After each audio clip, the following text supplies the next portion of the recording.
Let me bring our guest into the show now. Match day 14 of the Nigeria Professional Football League. I told you it will get us talking. And one of the games that will get us talking is Ikorodu United versus Heartland. Very, very important games for both teams. You know why? Ikorodu United still struggling. They need to get back to winning ways. Heartland, after playing 1-1 with Eimba, that's good for them to come back and consolidate on their league season. But now coming to Lagos, where Ikorodu United needs the win, it's going to be a really, really tough one. Solomon, who is the media officer of Heartland Football Club of Owerri, and he joins us now on the program. Take a look at Heartland season so far, and match day 14 of the league. Solomon, good to have you around. Good to have you, Austin. And I must commend you guys for what you have been doing on this program, of course, on this channel. You guys have been absolutely fantastic. That's right. Painting the domestic league in great light and making people once again come back to actually where it all started. Because a couple of years ago, it used to be what we have on domestic scene actually rule the world, but I guess you guys are doing a fantastic job really painting the Nigerian league and what is happening on the domestic scene in a positive way. I know back in the day when it was about everything football, national. That's what it is now. Called but you were in there, but it's okay. It's part of what brothers. I used to watch them on TV during the days of Paul Ogazi, Okuno Marco on TV, I guess NTA Channel 6 Aba then, and to also watch, was it handball at the Grasshoppers International Stadium? They did everything for handball in Nigeria, the Grasshoppers. You see, we need to get back to glory days. We're glad that the league is getting some following now. And Solomon, you know what? We need to sustain that momentum, talk about it here, and ensure that our players give us quality football. And of course, our fans also have a role to play. If you support keenly and not just to be a fair weather friend. What I saw in Ibadan when we played against Shooting Stars of Ibadan was absolutely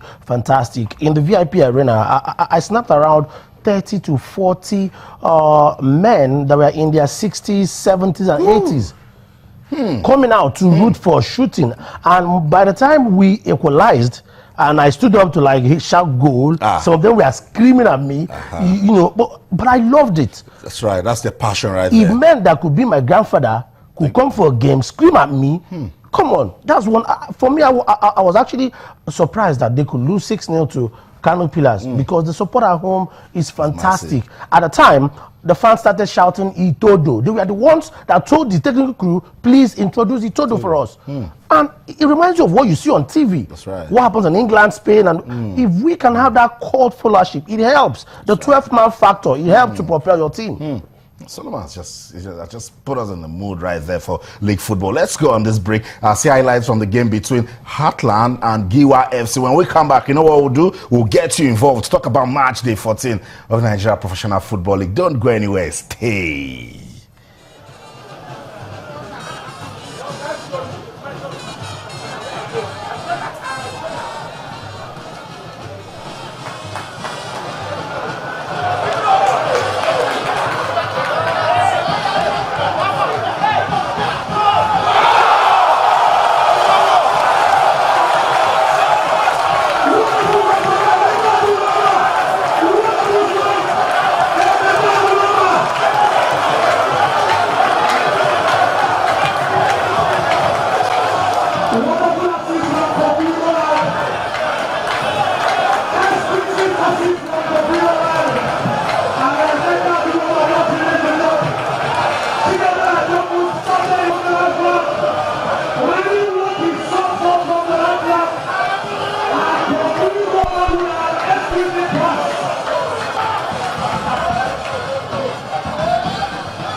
Approaches speak to us at the bench of UIFC immediately after the game for the post-match conference.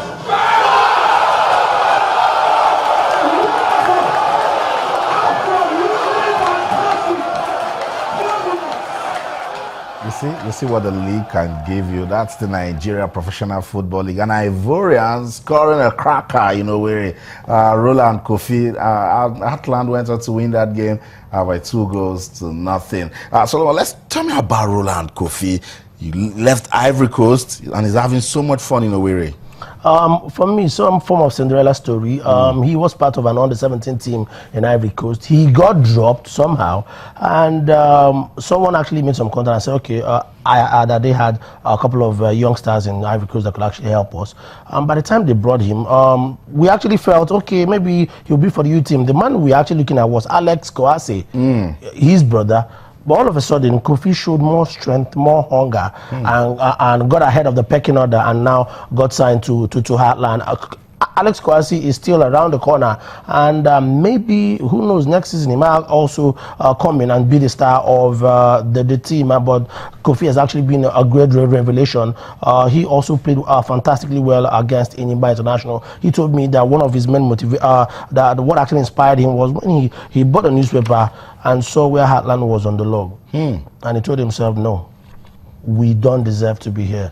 Against Sunshine, he gave it his all. You know, his pace against Sunshine increased tremendously. I was like, Kofi, you look like a featherweight. They touch you, you fall. But against Sunshine, you were all over the place. What happened? I said, I saw where we were on the log, sir, and I don't love it. Solomon, 11th on the table. That's where Atlant is sitting. And then, what do you think is responsible for this? The change of coaches? Change of coaches. Let me say we had a stuttering start, but I know we can actually get better if things go in our favor. The league is a marathon, not a sprint, and I believe we are doing well at the moment, just taking it game by game. If we can get some points on the road and consolidate at home, definitely it will change our season for the better before the end of the first stanza of the season. For me, we are not doing badly, and financially, the players are not complaining. Are you sure? Yes. Because we're getting feelers. I want you to talk about player salary at Heartland. Okay, player salaries are at Heartland. We might not pay the jumbo salary that maybe Enyimba International can't pay, but one thing is certain in Heartland: once you win a game, once you draw, the guys will be celebrating inside like the game against Enyimba International. The next morning, they got their bonuses. And when they are not winning, what's happening? No, we are not owing. It actually means, okay, let me borrow the words of Toyin Bito. He said the wheels of government sometimes is slow, and because it's slow. But if we are paying our match bonuses as I'm due, it makes the players to have money in their pockets, and by the time you pay, they can actually save because they don't have pension and gratuity. And we've been very, very efficient in doing that. I can't tell you that we have paid April salary. April has not finished, but we are very, very up to date in payment. And of course, the most important is our match bonuses. Most times they collect it in the dressing room. An example of that was the game against Mountain of Fire Miracle Ministries. They were still jubilating inside in the dressing room when the GM knocked on the door and said, "Hey, gentlemen, here is your..." And some of them couldn't just handle that. Okay, I'll call some of the players behind you, and then definitely I'll tell you the names, and I'll speak to them. Go ahead. Let's talk about that game against Ikorodu United. I'm sure you know where Ikorodu is on the table. They need victories like the air we breathe. How difficult do you think that game will be for your team? Definitely, it will be difficult, or some sense of desperation from the home team. You will expect that, but we are not taking the game for granted, and you know there should be a banana peel. But I guess the technical crew is actually taking a look at that game to see how we can come out with a good result. If the players can replicate the kind of spirit, the kind of hunger, zest that they showed against Enyimba, then we should have a good result. But we are treating our host with the utmost respect, despite where they are on the table. Something can still turn around. This is football. Anything can happen in 20 seconds, 30 seconds. And some of what he's already talking to him, he has also been around for a while. So he's a coach that has something up his sleeve. So we don't expect Crew United to just come and donate points. Some are calling them the promo kings of Nigerian football. I'm not doing that.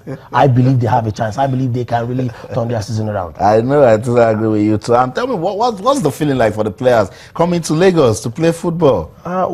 Wonderful. It's actually a center of excellence. And the last time we came here was we are on the hunt of a Federation Cup title. There was a time we went 70 years without winning a trophy. It was in Lagos that won it back to back, and it brings back some nostalgic memories for Heartland, for football players, especially the older ones like Chinedu Efu, who were part of that all-conquering side.